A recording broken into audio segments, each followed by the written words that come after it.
now listening to Protecting Your Nest with board-certified family medicine and obesity medicine specialist Dr. Tony Hampton. For more, visit drtonyhampton.com.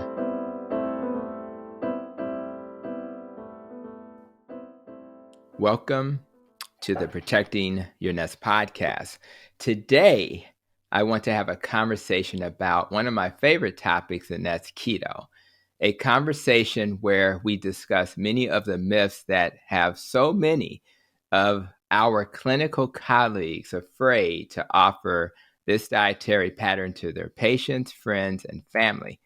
And I totally get it. Me and my guests totally get it, because we were trained in a conventional world where we were taught that eating things that have a lot of fat in it is bad for you, and it's going to increase your risk for cardiovascular disease. And we can thank Ansel Keys, a researcher from the past, and his so-called 7-country study as the foundation, yes, right, of these beliefs, a belief that has been one of the major barriers to accepting and opening our minds to new science that has clearly proven that saturated fat is not only safe, but it actually is beneficial for stroke. And that was stated by the Journal of the American College of Cardiology. And I think a lot of my colleagues have never heard that and are not aware. So fears about keto and low carb remain in spite of some prominent organizations making these dietary options part of their recommended dietary patterns. Let's think about which organizations. The American Association of Clinical Endocrinology in 2016. Believe it or not, the Veterans Administration and Department of Defense in 2017, the Obesity Medical Association that I belong to because I'm board certified in obesity medicine, the American Diabetes Association in 2019, and believe it or not, the American Heart Association in March of 2022. So with so many organizations endorsing low carb and keto, it is actually now considered standard of care. So, and the American Heart Association, and this has always tickled me, they made a position statement in March of 2022 to doctors and advanced practice clinicians that they should be careful about keto. But guess why? Because it's so effective at helping you with your blood pressure and your blood sugar that you need to get off medicines safely with a clinician advising you. So the only caution is that it's so effective. So thankfully, there are doctors in the world, and thankfully for me at Advocate Health Midwest, where I work, who actually understand keto, understand the benefits of keto, and have integrated that into their life. And that's my guest today. And my guest is a urologist by the name of Dr. Ike, and that's what we affectionately call him. He has a Bachelor's of Science degree from the Bowling Green State University. He majored in biochemistry. By the way, I majored in chemistry, Doc, so I'm right there with you. He graduated Summa Cum Laude. He attended medical school at the University of Toledo College of Medicine, and his postgraduate education included studies at University of Oklahoma Health Sciences Center for General Surgery, where he also completed his residency in urology and a fellowship at Loyola University Medical Center. And like me, Dr. Ike has benefited from the keto dietary pattern. And I was so excited when we had this casual conversation. He just threw keto at me as we were talking about a patient. And I was like, you know what, Doc? It's time for you to come to the podcast. And with that, Doc, I welcome you to the Protecting Your Nest podcast. Thank you very much. And thanks for having me. It's my pleasure. And FYI, for all those checking out this episode, number one, we recorded a video short, and I'll probably title it something related to a keto study that was done. And the study was entitled Keto-like Diet Linked to Doubling of Heart Disease Risk. Like this episode, you need to share that episode with your clinician, rather it's a doctor or advanced practice clinician. But I want to also let you know this episode was inspired by Dr. Eric Westman. He may not know it, but Dr. Eric Westman at Duke has been doing low carb research forever. And I just really appreciate the work he is doing. But he's with Adaptive Life YouTube channel. And on that channel, he had a video entitled Doctors Listen Up, Dr. Eric Westman presentation. And I just decided to entitle this episode similarly so that we can have a conversation that we direct to our clinicians. And in his video, he shares the data about low carb and keto and why it's so effective. So make sure you check that out. So let's have a conversation, my friend. Let's talk to our clinical colleagues. Let's talk to the patients we serve, friends and family, and let's remove this fear of keto. And we'll start though by getting to know you. And people always ask me, why did you become a doctor? But my question to you is, why did you decide to mess around with urology? And what the hell is urology in the first place? Man, it's there's always a question of like, did urology find you or did you find urology? For me Yeah. personally, it was when I went to medical school. I went to medical school to be a neurosurgeon, and then once I got there, I learned that neurosurgeons basically live in the ICU and the OR, and I'm like, but I'm a people's person, I like talking to people and getting to know my patients, and and also like surgery. So I kind of like learned while in medical school that neurosurgery might not be the thing for me. And one of my good friends actually was going into urology, and that's how I learned about urology, and I started paying attention to it and actually fell in love. I figured out I could be somebody who's pivotal in men's lives as well as women too, and also I can do surgery. So it's kind of like the Mm. perfect blend of primary care and surgery. Yeah, I love that. So there I was sold. That's fair. Yeah.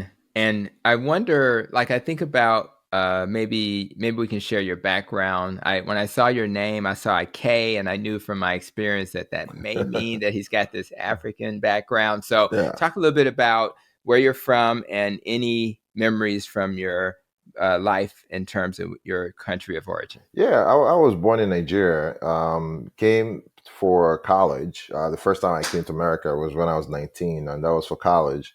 And settled in Bowling Green. So for me, a lot of things in America, like I always kind of kid people. Like people will say, "Hey, did you ever watch, whatever TV show growing up?" I'm like, "Nope," because I didn't grow up here. So, Right. I kind of learned, one of the journeys of, being born somewhere else and then kind of like living the rest of your life somewhere else is that as time goes on, you keep learning about things. You keep learning that, things you thought you kind of understood as time goes on, you learn like, yeah, you probably don't understand that very well. And the advantage of being a physician is that at least we learned one thing in medical school, and that's how to search for information. And um, and that is one of the things I keep drumming into, be it my residents and students and my kids. Like, you have to always be a lifelong learner. You don't learn once and then you're done. You just have to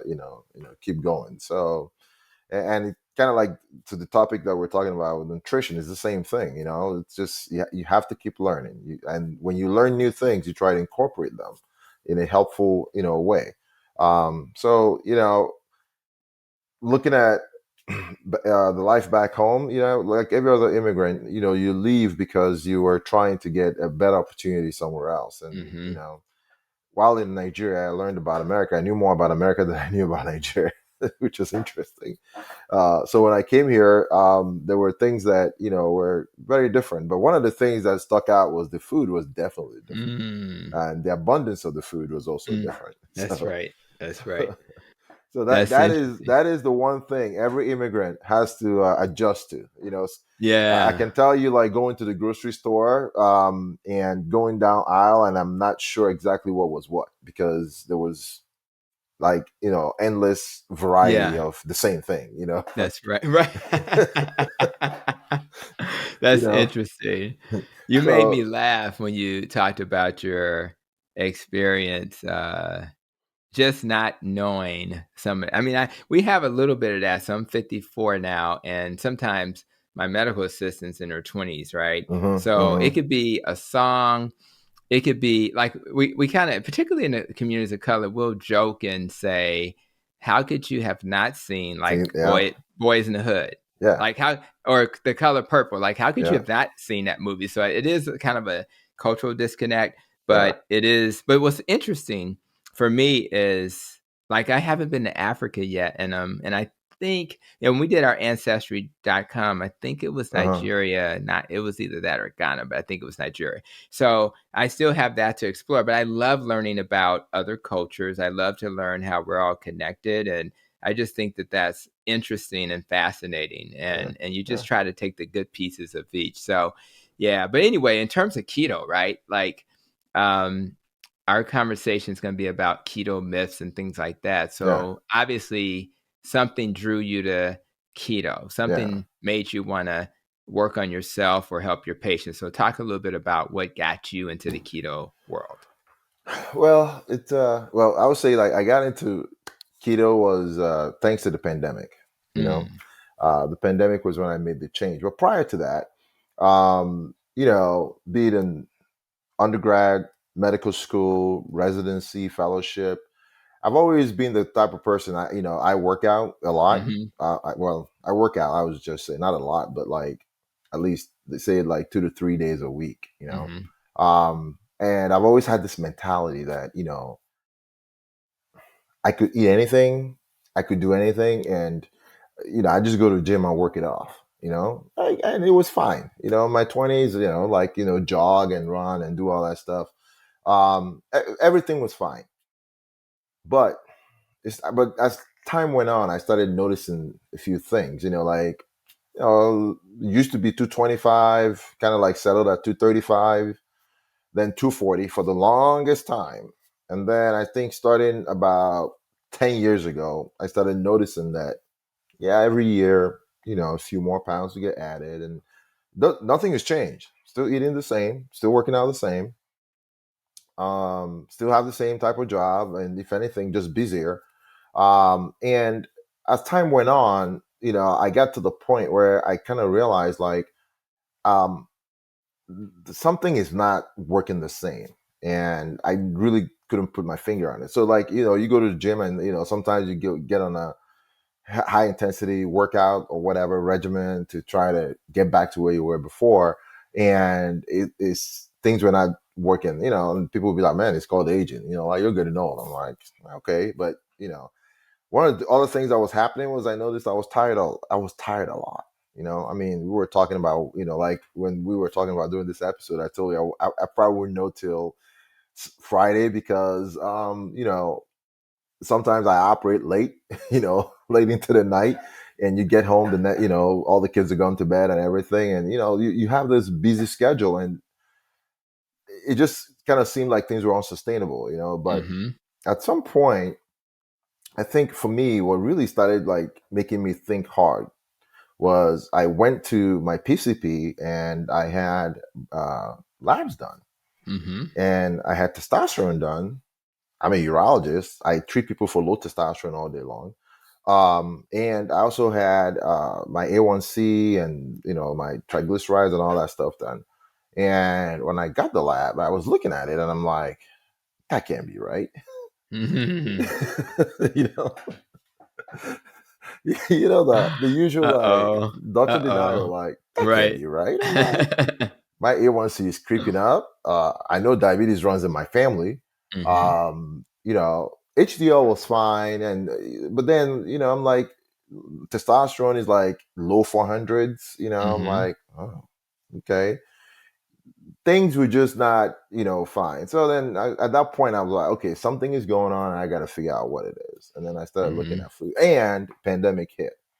mm-hmm, And pandemic hit, my wife, she's also an anesthesiologist, and she at that point we decided, like maybe it's better for one parent to be working all the time versus mm-hmm, both. And she also started baking, mm-hmm, and with mm, the baking, it's, I saw the type of weight gain I never seen before, like mm-hmm, very quickly. Like I mean, it was like within a few weeks, I was just putting on weight, up, boom, boom, mm, boom, and I'm like, okay, this is not good. Um, so then I started researching. I was like, mm-hmm, okay, something has my activity is still the same, but I'm not getting. I'm moving in the other direction. Something wasn't right, and that's how I came across. Um, I think it was a documentary. I think it was on either Amazon, is it Mm-hmm. Prime Video or Netflix, one of the two. And it was, kind of just talking about diet stuff. And I was like, Mm-hmm. maybe the diet, it might be the thing. Maybe I actually need to pay attention to this stuff because I work out, I do all this stuff, and I started paying close attention. And I was like, you know what, I'm going to go back and dust off some of my biochemistry books and Mm-hmm. and see what I can figure out from this. And at one point, then the light bulb just went off. I was like, wait, Mm. this has to be diet driven. Mm-hmm. And then I decided, you know what, I'm going to do experiment on myself because I'm a Mm. doctor. I'm going to do it. That's right. That's And right. I said, I'm going to buy, the meters to measure both my blood and my urine and, glucometer, all that stuff. And then I'm going to change my diet and let me see what Mm-hmm. happens. I And then I love that. started. That's what And did it. also found a community online, where there's, like websites like yours and, others and, uh, uh, Dr. Ken Berry, That's right. started binging on a lot of that information. And I kind of coupled it with looking back into biochemistry, and a lot of things started making sense. I was like, wait, I used to know this stuff and I used to do Mm-hmm. this stuff, but I really didn't know what I was doing. That's right. That's Because right. as somebody who lifted weights all the time, I was eating very high protein diet, very, protein comes with fat all the time. Carbohydrates, I wasn't really like super in love with it, but, I was kind of just eating enough, per se. And then what happened was I went from somewhere around 270 and I dropped all the way down to, I think the lowest I got was 228 Mm. in my weight. But not only that, everything else reversed. Like when I Mm. say everything, I'm talking about everything. Mm. Fatigue gone, Mm-hmm. inflammation, like waking up in the morning and feeling like somebody beat the heck out of me, gone. Mm-hmm. um, Mental acuity and clearness, concentration. It was like, okay, I'm feeling like I was feeling like 20 years ago. And then the other part was patients will come in and say, Doc, you're looking younger every time I Mm-hmm. see you. Right. Yeah. It's like, what's your secret? Wow. you know? And I love it. and then I then started, doing continued the experiment and then recheck my blood work and everything. Mm-hmm. And that's when I noticed, like not noticed, I kind of what I knew was going to happen started happening. Came Yeah. back testosterone is like now in the 800s. Um, you know, A1C went down. Now I'm in the subset of people who have the elevated LDL Mm-hmm. when they do keto or like Mm-hmm. very low carb diets. And I know why, because majority of those people, everything I've seen online, like majority of those people are people who actually are have high, muscle mass. Mm-hmm. And if you're very lean and have a high muscle mass, it's more likely to happen. But it's Mm. not a bad thing, which That's is right. if you It's have to not. understand why. That's right. So, but that, and I'll tell, I preach it to my patients, the people who, that's the one thing that is kind of disappointing is like learning that even when you have the information and when you try to educate your patients, it's very difficult to get across because the programming that everybody else has had is so hard to get Mm-hmm. across. Like that, you could take control of this and reverse a lot of things. I mean, Mm-hmm. you could reverse, to me, like not chronically feeling fatigued all the time, not, Mm-hmm. not in pain all the time.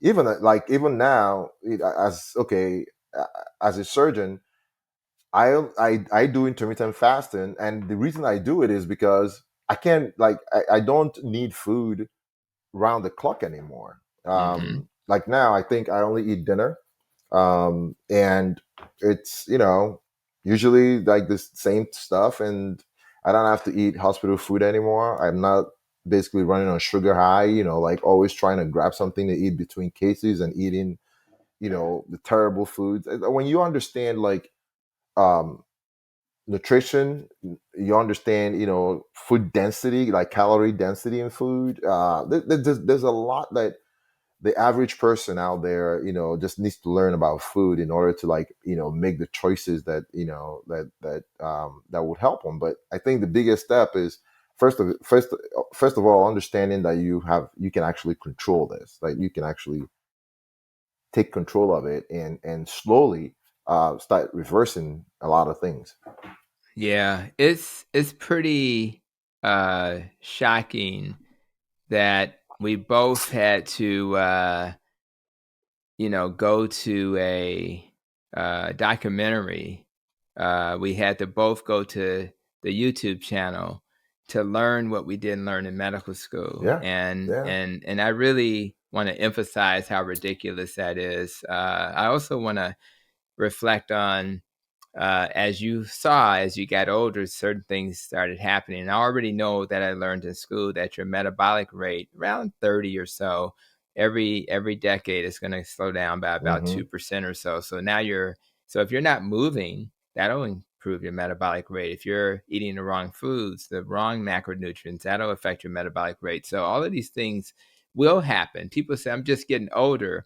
Nah, you're actually not doing the things you were doing when you're in your 20s. That's Yeah. probably more important.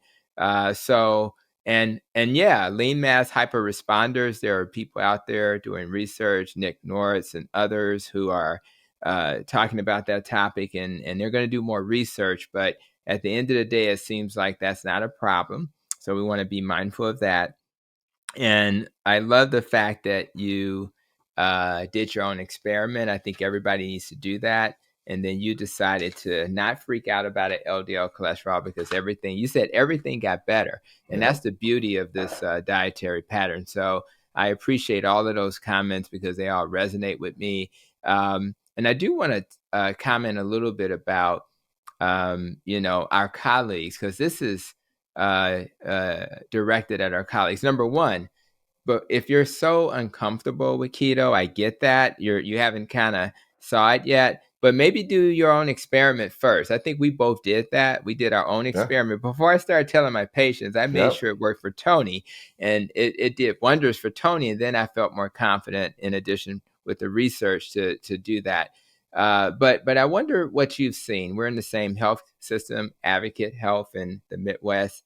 Um, what are you hearing and seeing from your the people you work around, your clinical colleagues, the people that help you, support you? What are you starting to see people more comfortable with this low carb and keto language? Yeah. With, say, my office staff, medical staff, my nurses, they they're comfortable around it, but, like, I think one of the things it's human nature. I think one of the things is, that default setting is a pretty strong thing, Yeah, yeah. like, default setting is pretty strong. So when you have to get off default, which means you actually have to act, that is one of the Mm, hardest things. Now, I've seen a few people who, kind of approached me and said, "Hey, I really, I've kind of noticed the change in all this, and I would like to do the same for myself." mhm. And I point them to the right sources, and give them the right information that they need. But I think that like, whenever, for vast majority of others, it's like, you hear the word, they hear the word, like, oh, Dr. Ike is doing keto, like they say it in kind of like a pejorative Right. term, like, Yeah. I'm like, okay, well, but at the same token, everybody else will tell you, like, well, like, you look you don't look your age. Like, Hmm. a lot of people will tell you you look 10 years younger than you are. I'm like, yeah, but you know why that is the Right. case, Right. you know why that is the case. Yeah. So it's not, there's nothing else that's different. It's the That's right. same. It was the same person. It's just, I made changes, and their life, in my book, they're gonna be lifelong lasting. So you could do the same thing too. So, That's right. and the thing is, one thing I've learned is that there are patients who, because especially the ones I've had for a long time, when they notice a change and they're like, Doc, what's going on? And I break it down to them, I explain it to them. I actually found that those guys are more likely to actually try and Mm-hmm. make the switch. Mm-hmm. And like the conditions I treat BPH, I treat erectile dysfunction. I mean, most guys are never gonna, they may not tell their wives, but they're coming to talk to me about, That's the, right. the fact, like, whenever they wake up in the morning, there's no erections, or That's they right. can't sustain erections, and things like that. And we start talking about it, all the things, the physiology of getting an erection, maintaining an erection, Mm-hmm. stuff like that. So That's right. these things are things that patients sometimes don't actually understand how the food that they eat and how they kind of take care of their bodies will translate to the physiology that they expect to have or not have. Mm-hmm. Okay. So and that's where being open and being sharing my experience and story with them and advice is where I think I could be helpful. That's nice. Now that you've gotten our attention talking about erections, let's start thinking about. Let's start thinking about, for those who, whether it's a clinician, a doc, or a advanced practice nurse, or physician's assistant, or someone that we would care for, or friends and family. Let's start thinking about the things that they need not worry about. And I think one of the things that at this point is laughable, because we're both busy and we think that this diet is very sustainable, right? A lot of people think there's nowhere in the world I can eat a diet where I am, that's defined as keto. And I want to Yeah. say this first real quick. I'm not treating a seizure. I'm not treating mental illness. And one of my video shorts is going to talk about the keto for refractory mental illness Hmm. study. And when you're treating neurological things and you're treating things like epilepsy, you want to be a little tighter with the keto, Yeah. right? But Yeah. do you really have to be in ketosis to be healthy? No. No. Yeah. So I think that's the first thing I want to say. So for Yeah. that, so it doesn't have to be, at that level, but Hmm. let's just say, as a general theme, somebody thinks it's not sustainable. What's been your experience with that? My experience is actually it's very, very sustainable. Yeah. Like, somebody's like, "Oh man, for example, they're like, you eat a lot of meat, so that means, like, your grocery bill must be high." I'm like, "Yeah, but I only eat once a day. All right. That's when I remember. Like, it's not that expensive. I mean, it's if you it's sort of three meals, and I just buy the one thing that I really Right. like. It's Right. actually cheaper. It's cheaper. Um, until, oh, you're gonna get bored with variety. I'm like, man, have you actually looked online? There's a lot of cookbooks, and there's a lot of things out there that you can make and eat. It's, to me, it is very, very sustainable. I eat the same way when I travel. I eat the Yep. same way at home. At any restaurant, I can steal from a menu, still eat the way I want to eat, and still Mm-hmm. enjoy it. That's right. I agree. For me, and I shouldn't even say this for me. I'm going to even refer to my patients. Why I find it sustainable. And again, I was a vegetarian for 8 years, and Hmm. I've been doing carb restriction for 10 plus years. My patients don't get hungry, which is why you eat once a day. Yep. Now, if any diet is sustainable, it's not the one that's going to have you eating like a cow all day, grazing, Exactly. or eating Yeah. like an ape, grazing Yep. and eating. No, this diet you can eat once. I tend to be, I eat between 12 to 8. So sometimes I'll have lunch, but when I don't have time for lunch, I may eat between 5 and 7. I'll Hmm. just have a eating window, Yeah. and I'm not hungry Yep. even when I wait till 4 or 5 to eat. So it's really, so I think the hunger question is solved, and that makes it sustainable. And like you Yeah. said, they got people like not doctor, I should call her a doctor, but Craig and Maria Emmerich. Hmm. They have wonderful cookbooks. Yeah. And then when you look at studies like Verta Health, VIRTA, Dr. Eric Westman, for Verta Health, when they did their studies, within a year later, with low carb and I think they stayed under 30 grams a day, which is keto, 90% retention. And then when they went out 2 years, it was 80%. Yeah. So, and they're like reversing diabetes within a few months. Yeah. Dr. Eric Westman's been doing this since 2002, who again inspired this episode. And he's been doing it since 2002 with his patients, and people are still doing it. So I think to say it's not sustainable is a false narrative. So I wanted to start with that because it's such a a barrier for people. You can't keep doing that, Yeah. So now let's go to the next thing that you'll hear.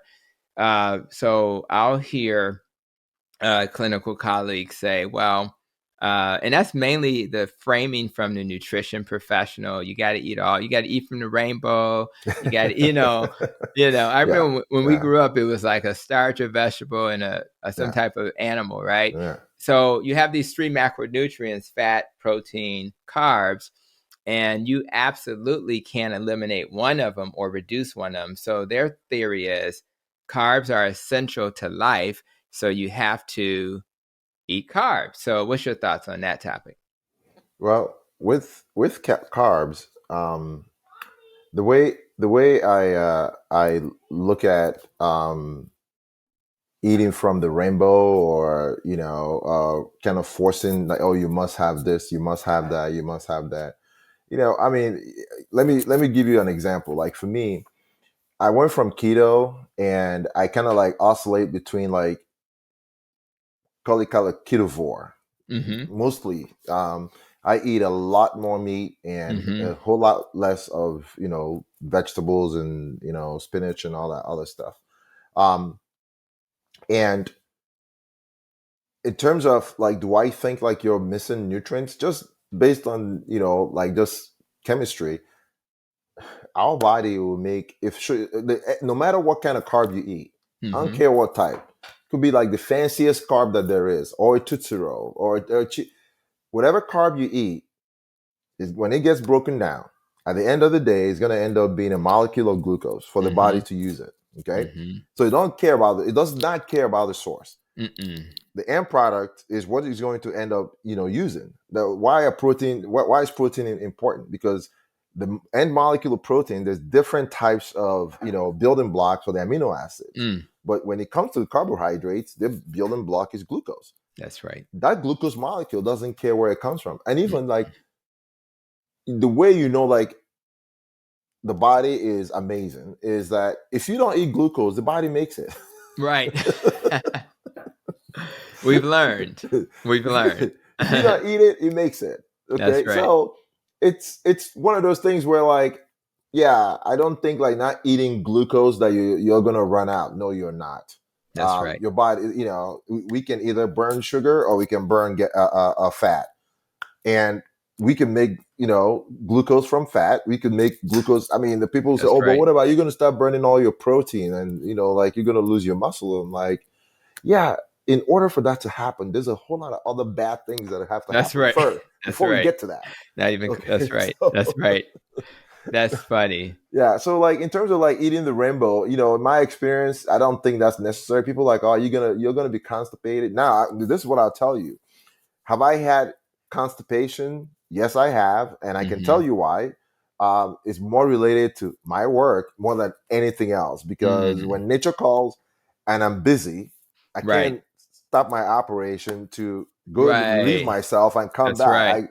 Sometimes you're in this long cases that you delay, and then later, just from there, you're dehydrated and constipated. That's right. So for me, I've learned like basically like I have to kind of be regular on my own. It's not the diet that's making me constipated. It's my behavior. When nature calls and I postpone it, that's me. Yeah, that's bringing on my own constipation.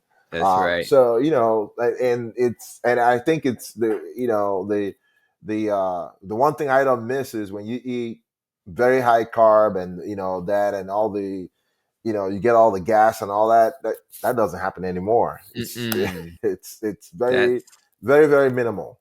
And that's why I got into it, because I had irritable bowel. Yeah. So and the gas just was it literally blew me away. Yeah. It was just too much. Yeah. And you get tired of that. And ironically, what you have in a background in Africa, the Maasai tribe in Kenya is famous for eating, I think it's buffalo, its blood and milk. Mm-hmm. And so, and they thrive, they look like bodybuilders. Mm-hmm. So they get plenty of muscle building material in the food they eat. Yeah. The Eskimos clearly are not Yep. raising a lot of fruits and vegetables up there. They may get, I don't know, they may get pushed, bring it in, but I think that's important. Carbs are not essential. Gluconeogenesis will make take the protein and the fat and convert it to glucose on demand, so that you're not over,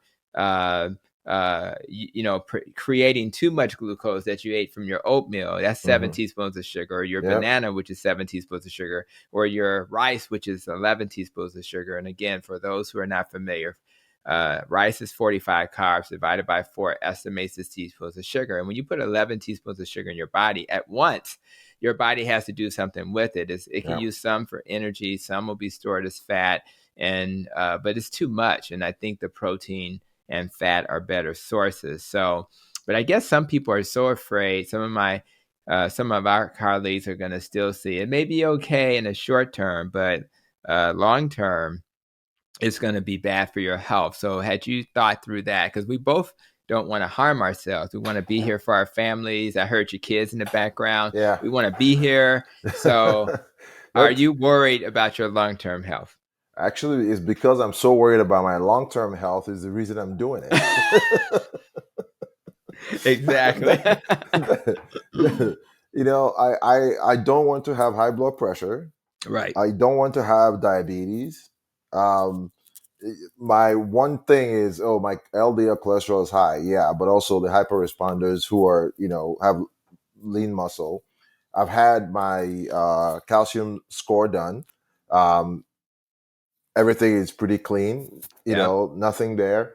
To me, the biggest thing I would say is for somebody who's on the fence, and the thing that is hard for me to reconcile is this: is if I'm doing a diet or I'm eating a certain way and my lifestyle is a certain way, where every other part of my life is getting better. Mm-hmm. I mean, let's talk about inflammation. I mean, Mm-hmm. I can tell you, there was a time that every day, like whenever I finished surgery, the next day I feel like I got ran over by a Mack truck. And it would take a day or 2 or 3 before I actually start feeling okay again. Wow. To the point that my wife was like, maybe you should like take the days off after surgery. Because I like I said, I operate, long into the night. And now I'm the attendant who operates with residents, and I haven't eaten breakfast, I haven't eaten lunch, and we're operating late into the night, and I'm still not hungry. And the next day, I'm good to go by 7 a.m. and I wake up with no pain. How can that be bad? That's what I'm trying to find out. Yeah. And it's first of all, we briefly chatted before the recording, and we talked about the life of a surgeon, right? And it's hard to imagine that the average person understands what that's like. I remember when I was, and I'm busy, but how early a surgeon has to enter the hospital and then have surgery and have clinic and just all the beeping of that.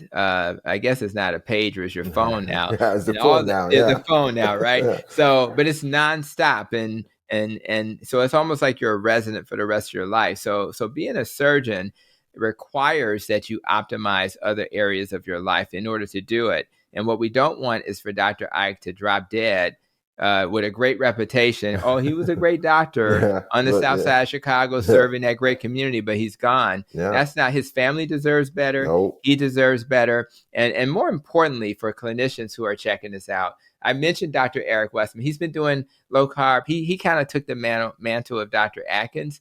Well, he's been doing this since 2002.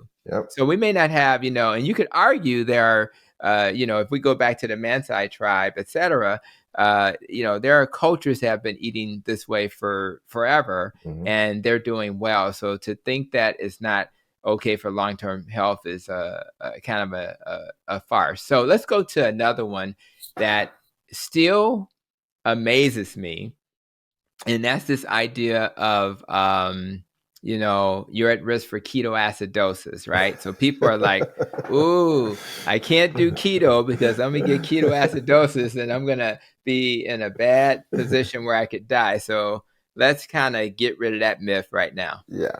Yeah. So yeah, from my long days ago doing internal medicine as a medical student, yeah, ketoacidosis is not something that you are going to get from basically limiting carbohydrates. Right. it's, it's No. actually something you get from eating a lot of carbohydrates. How ironic. Exactly. That is funny. I love that. So it's like, yeah, that's the least of your worries. Yeah, That's not what's going to happen. it's So the way not. I understand it is like I think the fact that there's keto in the acidosis part, that's Right. because those two things are together. That's right. That's the reason everybody looks at it and their mind just goes straight to, oh, this person.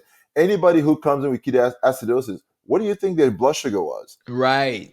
That's right. That's right. All those people It's you see, what's their blood sugar? That's it. That's And it. I think people hear these terms, but and you would think the clinicians would get it again.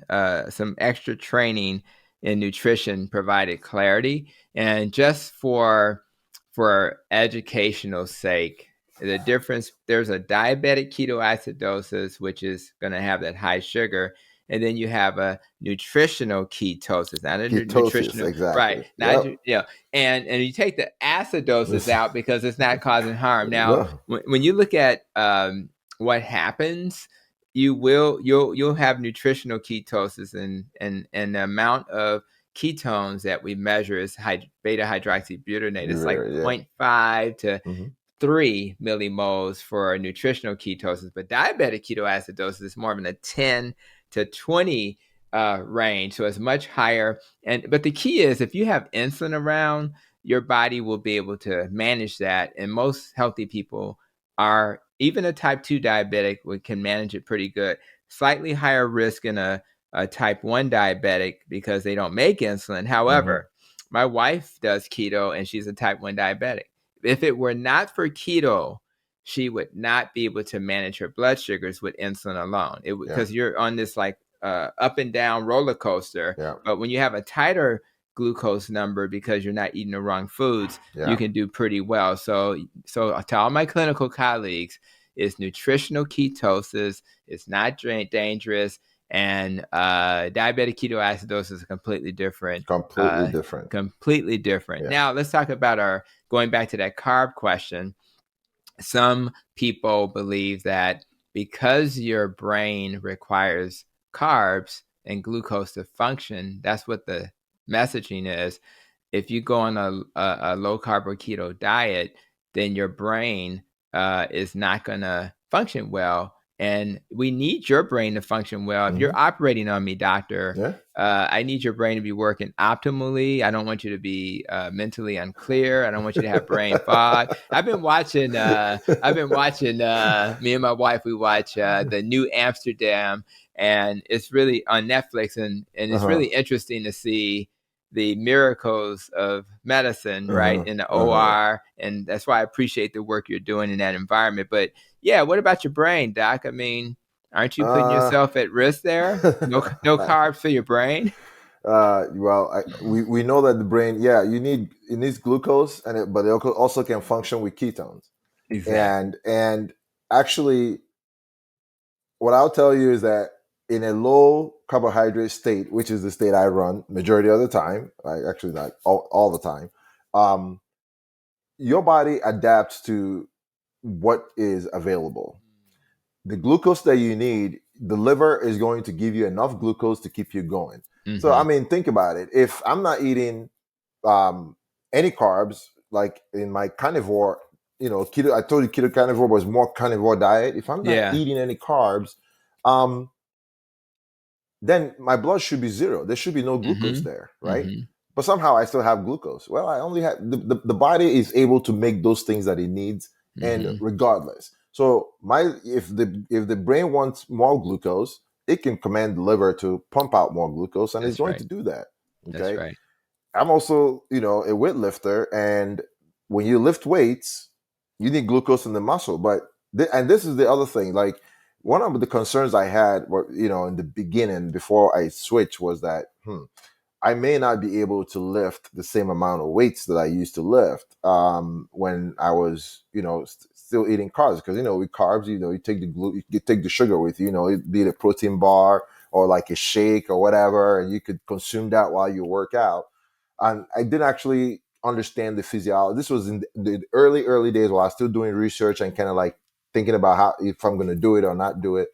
And I was, worried about like, weight dropping off and all that. What I found out was, yeah, there was a real transition period. There was a time where it seemed like the weights I used to lift were seeming to be a little heavier. And I think that what was happening was my muscles were transitioning from the amount of glucose I could provide on demand to what was available. But within a few weeks, it figured it out, and we're back to and surpassed where we used to be. So, be it for mental acuity, be it for muscle mass, or weight training, or stamina, or whatever, a low carbohydrate diet does not hamper you. In my opinion, if anything, you gain.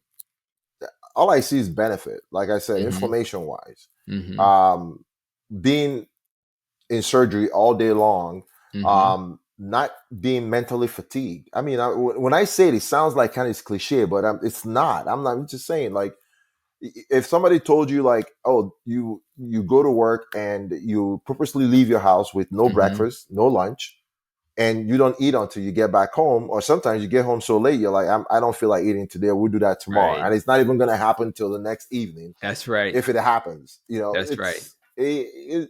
And in all of that, you don't have any decrease in your mental acuity. If anything, you're sharper. How is that bad? It's not. And I laugh because I don't know. I know my team tends to be a little younger. I remember the days when I was the young doctor in the building, and now it's like I'm starting to get more in towards the middle and older. But I'm gonna tell you something, man. I see my team members as I look at what they're ordering for lunch. They're all like rushing to go order stuff, Yes. and you look at what it is, and it's certainly high in carbs. Yeah. And then they're just dragging around. Yeah. And it's like, and so they're struggling to recover from that. And by the time they recover, it's time to go home. Yeah. But then they become a less effective team member. And again, when you're dealing with any decision, whether it's in the clinic or in the operating room, I want the person in front of me to be present. I want them to be mentally clear. And I actually purposely didn't even eat before this recording. And it's currently, at the time of the recording, it's 3 p.m. Chicago time, right? Yeah. Right now. So I feel better having not eaten and it's just the weirdest thing. Yeah. And so, and I may eat afterwards because it's time for me. Yeah, exactly. But that's about it. Yeah, I'm just going with like that. you. So last night, by the time I was done with everything, and I think I texted you around. I think it was 10 o'clock. It was like 10 p.m. Yeah, I got home around maybe 8. I think 8, 9. Mm-hmm. And I just, my wife was still up, and I'm like, okay, I ate a few bites. Not necessarily because I was really hungry, just because she waited up for me and stuff. Yeah, so, she was there. Yeah, and then after that, till now, I haven't had anything to eat, and I already worked out this morning. This is black coffee. There's nothing else in there. That's right. That's right. And I'm still not hungry. Yeah. Now we have to go to a function this evening. I'm probably gonna eat because it's a social event, but if they didn't serve food, I probably wouldn't notice, and I'm still fine. We're gonna get an Advocate Health Midwest banner, and it's gonna have your face, and it's gonna say, "The life of a surgeon, the life of a keto doc." Yeah. This is what we should be striving for. And I really think people have to understand what the potential in this is. So I'm really excited about that. You mentioned, you did speak a little bit about inflammation. I think we should touch on that, because there are still people who believe that because you're eating all this meat and stuff is going to cause inflammation. I mean, the number of people who come into my office say, "Doc, you should be proud of me because they forgot what I told them the previous visit. Yeah. I'm not eating red meat. Yeah. I'm not eating pork. And they're sitting there like celebrating that. And what's crazy about that is some people think that it causes inflammation. So Yeah. you kind of suggest that you don't think that's true, but talk a little bit about that whole inflammation question. From personal experience, so even if you're not going to go into the the data or the studies out there, or what other people, from personal experience, I can tell you that my personal level of inflammation has gone down, plummeted.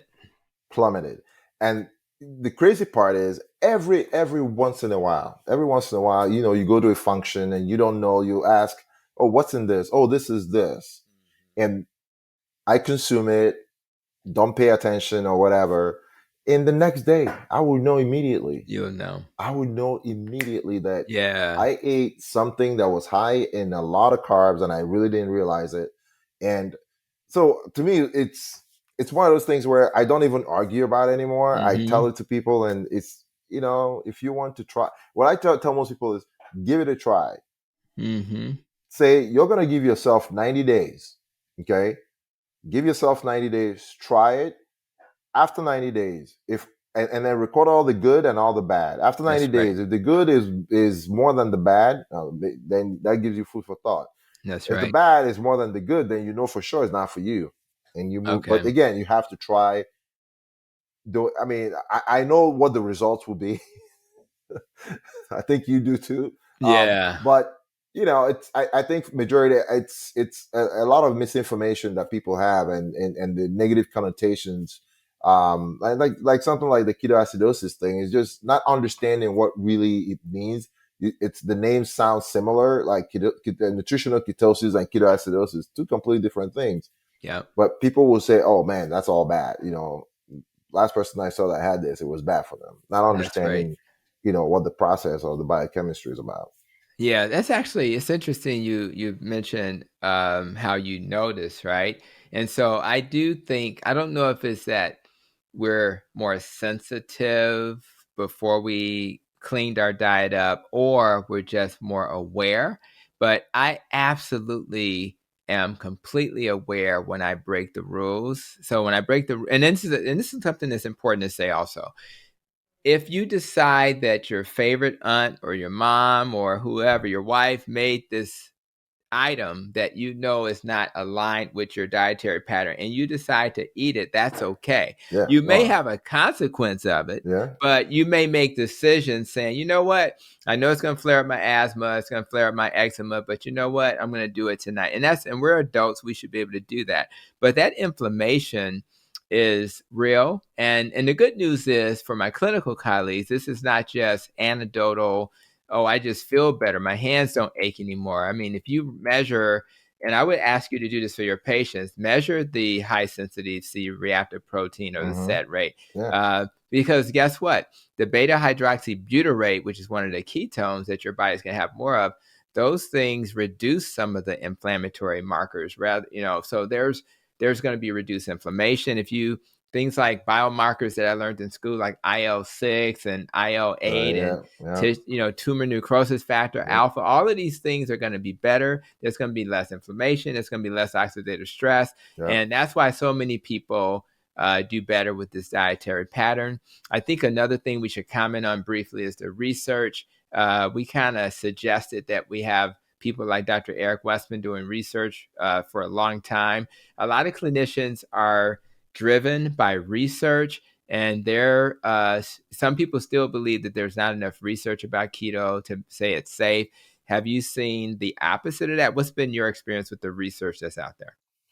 So, like, in terms of research that's out there, kind of like the discussion we had earlier, I think there are some people that are trying to do what I will call like good research, like you said, Dr. Westman and all. But in my experience, in terms of like having people that are objectively looking at it, in terms of is this good or is this bad? It's kind of hard, like when it comes to what people consume food wise, because with food there's no dose, like we all know that. Like Mm-hmm. that's the reason why anything called a supplement you can't really say like is controlled, because there's no dose. So we what's the effective dose?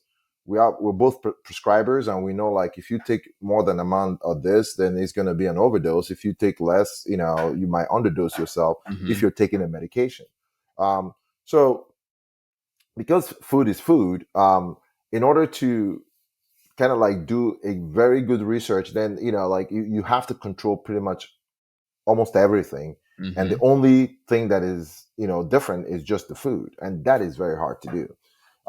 And I know I don't like observational studies. I don't like retrospective studies. The studies I pay attention to are the ones that and the ones that if the information is not being given by the Mm-hmm. participant, meaning it's an objective, whatever it is that you're using as your data point is objective, Mm-hmm. meaning the person didn't tell you I ate this last night. Like there was, like for example, if they were using, say, all the groceries that were done were delivered from a certain, all the food they ate came from a certain place, they were confined.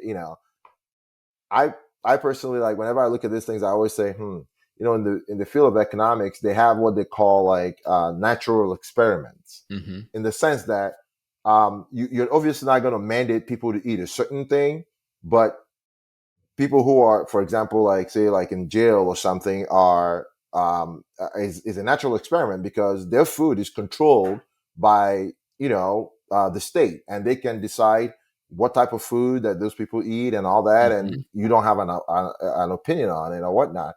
You could go into those scenarios and actually try to tease out, because you can say, okay, these people came in with, say, all these health risk factors, and these are the type of foods that they ate, and from there you can actually make what I call like an educated guess as to what you think was the reason why you found what you found. Mm-hmm. um, but in terms of research, like for to get a good, what I would call a good research, I think it's hard, and that's why Mm-hmm. I kind of remain optimistic that somewhere along the line we're going to have a natural experiment that kind of answers some of these questions, because I Mm-hmm. think that's the only way it's going to be answered. I don't think we ever will get a randomized, placebo controlled, double blinded study Mm-hmm. that people will enroll into, and get all their foods delivered, and you eat Right. Mediterranean, and you eat this, and you eat all carnivore, and you eat all keto, and Right. then we run it for 10 years, and then we then find out who won.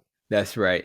It's going to be hard, It right? is going to be very hard. And it's going to vary, because if you have a twin brother, and you guys, one went to Europe and the other went to California in the United States, and all these environmental factors and other things have to be factored in, it may then lend itself to a dietary pattern that's different for one brother versus the other. Yes. There's so many, and they call that epigenetics, but I think Epigenetics. Yeah. that's Yeah. what it is. And for Yeah. those who are checking out this episode, I'll at least have a link to the article 23 studies on low carb and low fat diets, time to retire to fat. So you can at least have that in front of you. I'll have a link to the public health collaborative studies, which compare low carb to low fat. That way, if you're like, man, I like what I'm hearing, I'm not sure, I need more evidence, you can at least look at that, so you'll have something to bite on. Another thing that amazes me, and you and I both take care of patients, and I've seen miracles with patients who come in with kidneys that are not optimal, and I'll suggest this. And there are doctors out there saying, no, you It's can't bad do for your that. It's going kidneys. to hurt your kidneys. So what's been your experience? What's been your experience with the kidney question that many of our colleagues are nervous about? Yeah, I always tell them, yeah, that's not what's bad for your kidneys. Your diabetes is bad for your kidneys. Right. Yeah. Your high blood pressure is bad for your kidneys. Right, Like right, right, right. these are the things that actually are bad for your kidneys. Okay, Right. so like the fact that you eat more protein, yeah, the I think for a lot of clinicians, I think the main thing is, we all probably will benefit from going back and remembering how things happen Mhm. in the Right. body when we Right. consume it, and That's and how right. the body processes the food that we eat. Okay. So I calm my patients down. I always tell them, hey, listen, keto is not going to mess up your kidney. If anything, your kidneys will be very grateful. Okay, because you're going to be reducing your blood sugar. You're going to keep your blood pressure really good, and you'll actually find yourself drinking water and actually help your kidneys out. What your kidneys hate is dehydration more than anything else. Man, you better know it. More than anything else. So, and that's, I think, is what one of the things, like, again, it's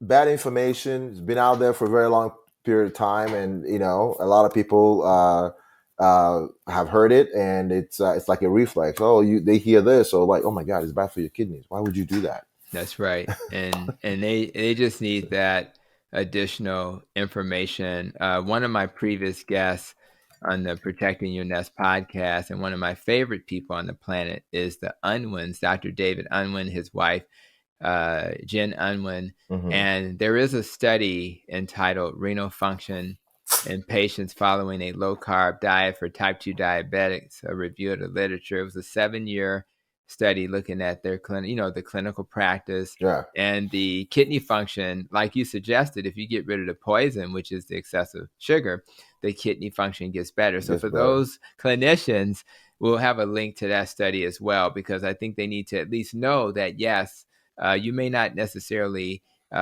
recommend keto to your patients, but they need to know that there's a study out there and there's more than just that one, that show that the kidney function actually gets better because you get rid of the sugar that caused it in the first place. So your advice to clinicians, let's find out the root cause. Yes. And if we get rid of the root cause, wouldn't it be more logical to do the root cause first instead of focusing on the antidote?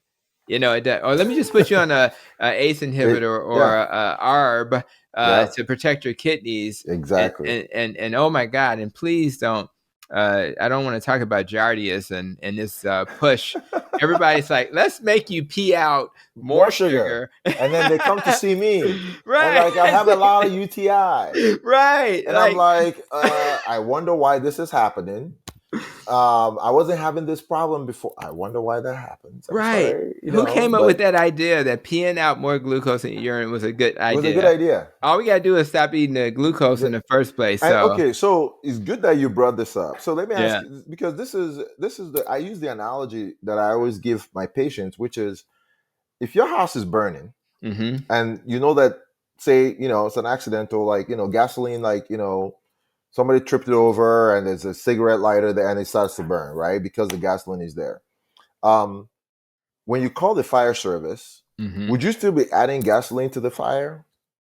I wouldn't. Which you think is the logical thing to do, right? It's like, maybe I shouldn't stop doing what's causing the fire. Right. Maybe I can get the fire under control. It's not logical. And to me, this is the part of medicine that I find, I don't know why this is the case, but us telling patients that you have to stop doing something seems a whole lot more difficult versus, maybe I can prescribe you a pill. It makes a lot. Now, this is when people get cynical, right? Exactly. It's just like the doctor is in for the pill. That's not what we're there for. We're following. Let me just tell you why it happens to all the patients who are checking this out and the clinicians. We are being told that this category of medicines, GL, SGL, T2 drugs, is going to reduce your risk for congestive heart failure and other things in a diabetic. So you get the bang for the buck. So it's going to make you pee out glucose, but it's going to be good for congestive heart failure. Now, my opinion is very simple. I think that most drugs that don't increase insulin are probably good for cardiovascular disease risk. So that's why people love metformin and they like Januvia and they like Ozempic, because they don't increase insulin. So that's the issue. So, but why do we have too much insulin? Because we consume too many carbs. Exactly. So let's focus on that instead of spending $500 or $600 a month for a drug that only reduces your A1C. If you look at studies, if anybody just searches Giardia's hemoglobin A1C reduction, it won't even be a full point. So I'm There you going to go. spend $600 a month on a drug that's going to make me pee out glucose, which is then going to increase my risk for a urinary tract infection. And I have to say this also, when you look at the guidelines for therapeutic carb restriction, they actually don't recommend you take this category of drugs like Jardiance while you're doing keto. Yeah. So that's another reason. So a lot of times I'm going back and forth between my specialist trying to say, hey guys, this patient's on keto. Do you think you really want to? And by the way, their A1C went from 10 to 7. So Yeah, what are we exactly. doing? It's going in Why the we right got to add? direction. Yeah. So what are we doing? Just leave it. Just give them some more time. Give us some more. And I'll be happy to tell them to do whatever diet you recommend if they can't do it. But I think that this idea that we, again, keep letting the fire go, we're adding fuel to the fire is ridiculous. Now, I agree with you. You mentioned constipation. Obviously, there are reasons for us to have constipation. A lot of people are thinking that that's a keto. Any additional comments about constipation that a clinician may need to worry about? No, for me, like I said, I think the biggest change, is that with keto, depending on how much fiber or whatever you consume. When I was on keto, like now I'm more on carnivore. Yeah. You, like we said, the gas goes down, the pressure and all that. But I think you just have to know that when it's time to go, you go. Yeah, right. Okay, that's the key. Right. Is That's when the it's key. time to go, you go. That's Unlike right. when you were eating more a big, the sad diet, whereby it's you can't, even if you're not trying, it's still gonna come out. That's right. With keto, like it's my whole thing is, I actually, because I paid attention to myself. I know if I need to, nature calls and I need to go, I know, like, okay, I need to make an effort to just go, because I don't want to, because in my scenario, when I delay it, I'm delaying it for like almost 8 or 12 hours, Right. which is not good. That's and right. and that's why. And then the other thing I sometimes I would do is I would just, I use Miralax, like in the pediatric population, because a lot of kids that end up having like things like UTI and overactive bladder. The reason that they have it is because of constipation. And we use Miralax and it works great. So I use it myself. But this is usually when I get myself in a pickle. I know I'm the one that did it to myself. That's right. It's not the diet. It's because I had nature calling and I refused to go. Yeah, well, that definitely is. And I remember, having to, when I was a resident, hanging out with a surgeon like yourself. It was definitely a challenge to be on your feet and literally, have to hold things. So I definitely remember that. I had not done affiliates because I really want to be about educating people and not think about affiliates, but people kept coming to me asking, well, what do I do if?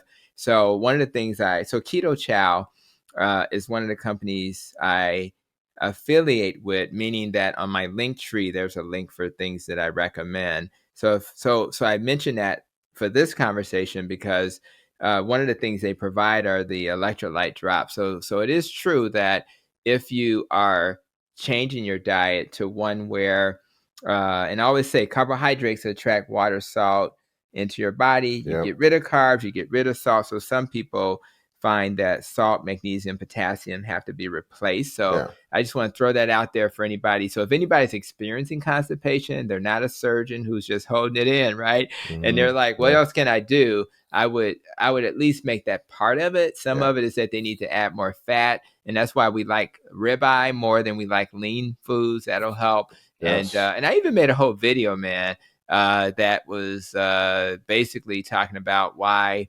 dietary fiber is not needed in your diet, and the study that was quoted in. So if anybody search my name and fiber, they'll see the video, and it kind of explains why in the study, the people who did poorly were not the people eating the no fiber diet, it's people eating the fiber, because they were getting bloated and having abdominal pain. And so I think that's a great video to refer to. And I want to I know we're getting close to wrap up time. I want to talk really briefly about the saturated fat question. A lot of people are concerned that ribeye and that saturated fat is harmful. It's going to increase your risk for cardiovascular disease. So you, again, are trying to do this for longevity. And I don't want your wife to be reading your eulogy one day because you ate all of this fatty food, man. So what would you say to the clinicians who are still thinking that saturated fat causes harm? I say that they should be rest assured that it's not the saturated fat. It's the saturated fat in combination with the carbohydrate. Yes. Okay, Yes. that's the problem. That's right. It's You have to figure out. called glycation. Yeah, exactly. It's called glycation, That's and right. you have to figure out like that there is a way that both things happen. It's kind of like the same reason why, well, like I tell patients, like, they're like, well, so what do you eat? I'm like, I eat a lot of ribeye, and Right. I eat sardines, I eat That's I right. eat fish, I eat salmon. I They're like, doc, but that's that's a lot of fat. You're gonna get fat. I'm like, Right. pause. Fat doesn't make you fat. Right. It Okay, doesn't. it doesn't work that way. The way it works is sugar plus fat makes you fat. Right. And there's a reason for that. You have to understand how it works. And I kind of go into this whole thing about explaining what the role of insulin and and all that. So to me, with the saturated fat question, I think that I think physicians need to understand that the saturated fat by itself is not the problem. The problem is the other things that you're consuming with the saturated fat. That's right. And to me, saturated fat in my food is more filling, tastes great, and I mean, is a great source of energy, and I feel good when I eat a ribeye. I feel You better know it. That's the best thing ever invented. It's the I best feel thing. great. So Yeah. it's I think that that's the point of the podcast and a lot of this information getting out there is for people to educate themselves and actually understand that you have to understand context. You have to That's understand things. right. Kind of like what we said about ketoacidosis and ketosis. You That's got to right. understand the difference between the two, and understand that there's special circumstances, and there's this other thing is it's actually the way the body works. This is a normal system that's in the body. That's right. You know. And maybe another link I should have in the notes is that March 2022 statement from the American Heart Association, which listed low carb and keto as recommended dietary patterns, among others. I also want to mention, I mentioned Virta, VIRTA. They did this a lot of studies, just like Dr. Eric Westman, and in their studies, which was basically 30 grams of carbs or less, they found that that we have in medicine, we have a way to calculate risk, atherosclerotic cardiovascular risk disease, ASCVD calculator. So anybody could go online and find a calculator. And what they found in their study is that the 10-year risk calculation score was, was reduced. I mean, it was improved. I mean, the score got better by about 12%. And and then we have these cardiovascular risk factors. We kind of mentioned it earlier, like metabolic things that we can measure. Of the metabolic risks that you measure, 22 out of 26 got better with keto and Virta studies. And when you do usual care, 0 out of 26 got better. So, Exactly. So again, we have to stop being in the minutia and worry about that. I guess the last question before we kind of get to wrapping up is the question around protein. Many people think protein is a bad thing, and they say the keto diet has too much protein. So what's been your experience with protein consumption and its risk for, just in general, too much protein for your body? I don't think there's too much protein. I can't get enough protein. Exactly. It's like, Yeah. I mean, it's funny because there was a thing I came across it. I don't remember the entire thing, but it was like a guy describing quote unquote the bodybuilder's diet back in the 70s, Mm-hmm. and what it is was just straight up like a lot of protein. Mm-hmm. Okay, very minimal carb, Mm-hmm. and everybody's like we talked about the kidneys. I think that's the first thing people see. Like you eat a lot Mm-hmm. of protein, man, your kidneys are taking a beating. Mm-hmm. Oh my god. Get, protein. The best source of protein in the planet is muscle. Man, Is that's it. is Yeah. is meats. Yeah. It's You not even cannot. close. You can't even debate It's that. not And even so close. some people say you could get plant protein, but I mean, do you know how much stuff they have to squeeze in order to get that 1 gram of protein in the plant that you're trying to consume? Right. So I don't personally think that there is in my book there is too much protein. And the way I look at it is that protein comes with fat in nature, the way it's supposed to be, and it has the right amount. And I personally don't think that now, if somebody has a medical condition whereby, like for example, they're on dialysis and, they have other things going on that they have to limit their protein, I can understand that. Mm-hmm. But outside of that, that, you're a normal, healthy person or you want to be healthy and you're trying to get better and you're worried about you could eat too much protein. In my book, I don't think so. Yeah, I agree. And when I was in school, we learned about the digestible, indispensable amino acid score. Hmm. So this DIAS score will rank foods based on how much you absorb. And I remember a quote from a previous guest. She says, "Not what you eat is what you absorb." Right. Hmm. So if you eat a plant source that has protein, but you don't absorb all of it, what's the point? Yeah. And what the doctor is suggesting is that animal protein is the most digestible, and you get more nutrients from it. Like heme iron from a steak is better than non-heme iron Right. from Yeah. plants. Correct. It's not even close. Yeah. So again, for those who are plant-based, you just need to be aware of that so that if you find that you're becoming a little anemic, you may want to then supplement. Yeah. What I love about animal-based nutrition, other than those electrolytes we talked about earlier, you really don't have to supplement. And so I really love that and I appreciate that. So as we wrap up, my friend, and I really appreciate you coming to this episode, I hope clinicians, that includes our doctors and our advanced practice clinicians, are able to check this episode out. I hope my audience who are not clinicians make sure that they see this episode. But let's talk a little bit about, a large health system. We're in a large health system and we have a vision of what we want that to look like. So as it relates to the world of carb reduction, what would you see? What would you like to see us do better, rather it's in our health system or in health systems in general? Well, like what I would like us to do better is to have a system that actually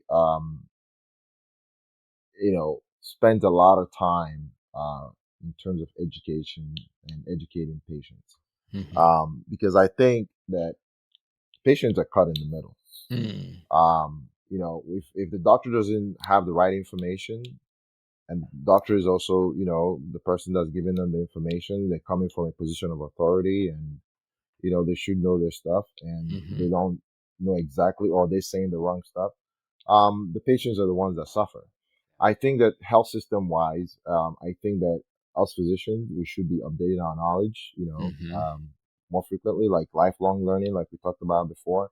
Um, but have that trickle down to our patients, because I think giving patients information would change a lot of the perception and also a lot of the expectations, because there are patients who would like to have the tools to be able to take control of their own lives. And we kind of, if you remember medical school, we kind of like have this rotation and then that Mm-hmm. rotation and that rotation.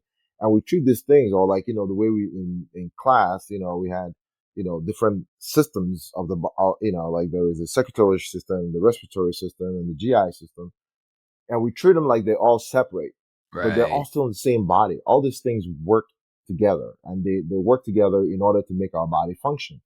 And we have to look at taking care of patients the same way. We're not, like when I see patients and they come in for their ED and Mm-hmm. they are always shocked that I go back to talking about, okay, well, let's talk about your blood pressure Right. and your diabetes. I Right. think that's actually how you and I talk. That's Let's right. talk about That's your right. diabetes and your blood That's right. pressure and, this low testosterone.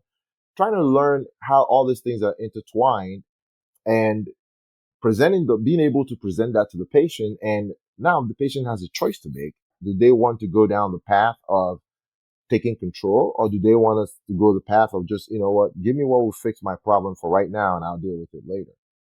I think given the choice, I think a lot of people will pick to try to do what they can to live healthier, as Yeah. long as the information we're giving them is correct, and Yeah. that to me is what I would like to see, is our health system being open Mm-hmm. to actually looking at information, not from a pejorative standpoint, but looking at information for the merit. I mean, look at the big Right. low carb community that's out there.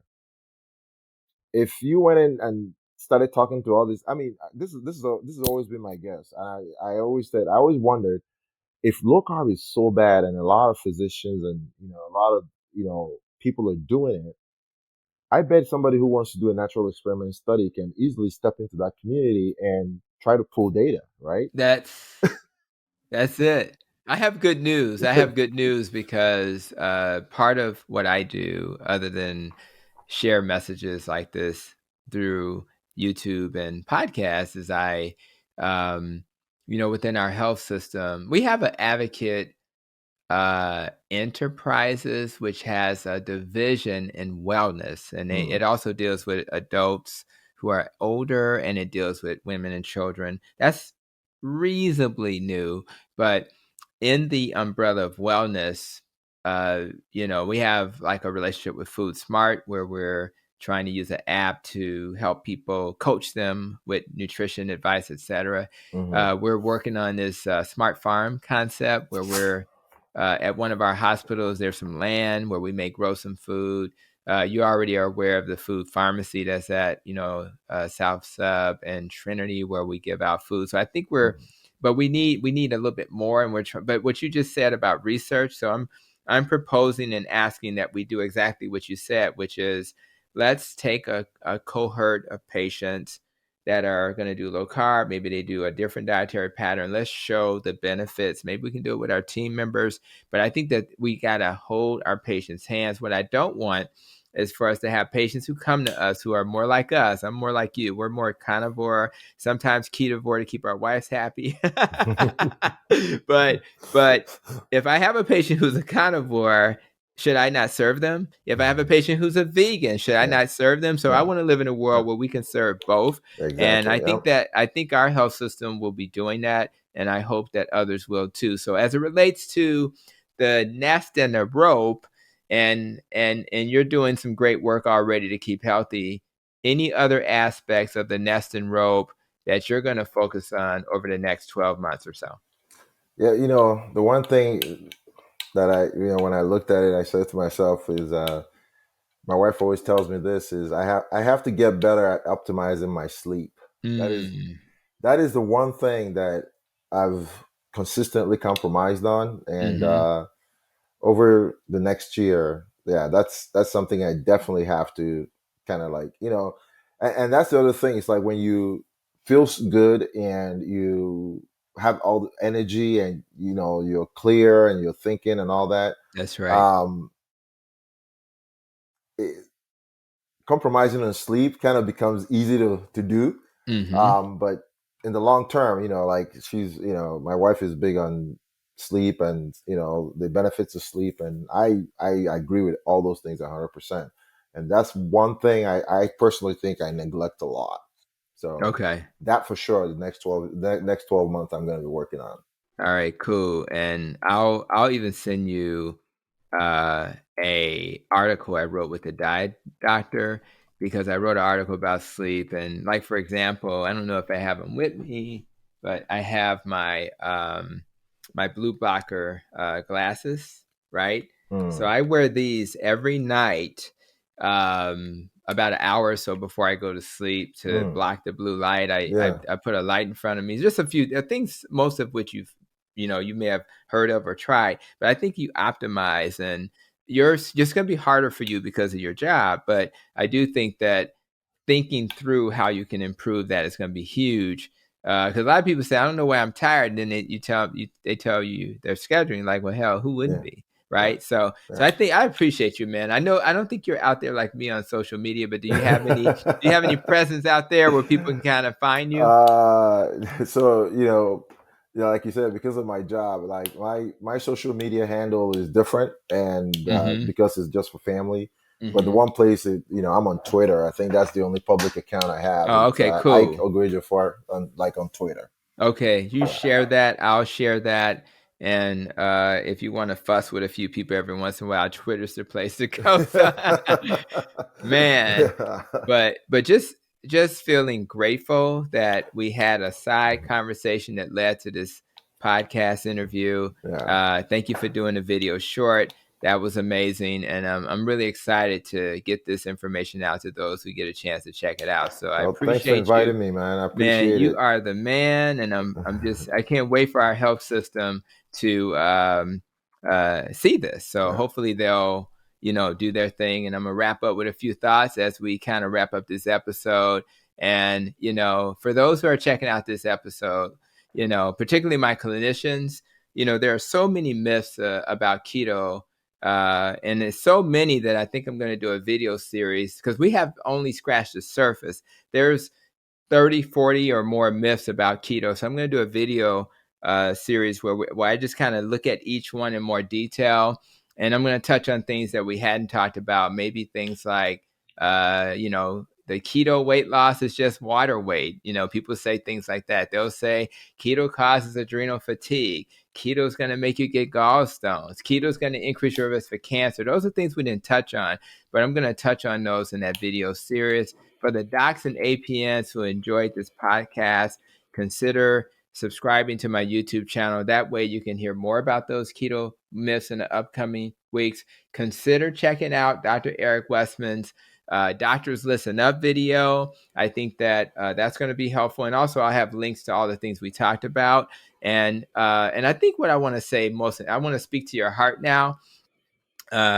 If you've never seen patients get off blood pressure medicines or diabetes medicines, you should maybe consider keto. If you've never seen kidney function, I just had a patient who was 95 on dialysis, 6, 7 creatinines, and now they're in the 1.5, 1.7 range times 2, which means that now I'm talking to the renal doctor. Can we get this person off of dialysis? Have you ever seen a person get off dialysis before? If you're just frustrated and you went into healthcare to heal people and you're not healing people, maybe you should give keto a try. And as I suggested earlier, maybe you start with yourself, see how you do, and then if you do well, maybe that's the way to go. And maybe, just maybe, this so-called evidence-based medical approach focused on medicines, procedures, and surgeries is not the key. Maybe we need to shift our focus to the lifestyle research that's out there that's really the foundation of helping people heal. And I think that approach is what our patients need to hear. And they shouldn't have to go to YouTube and a doggone documentary like Dr. Ike suggested to find that answer, right? I and Dr. Ike are giving you permission to think outside the box, to question conventional thinking and change the narrative from this disease management model to one where we reverse disease and prevent the chronic illnesses we are so afraid of. So I hope this episode added value to your life. And I thank you for coming to this episode of Protecting Your Nest podcast. And until the next episode, continue to be safe, be well, and continue to protect your nest. You've been listening to Protecting Your Nest with Dr. Tony Hampton. For more, visit drtonyhampton.com.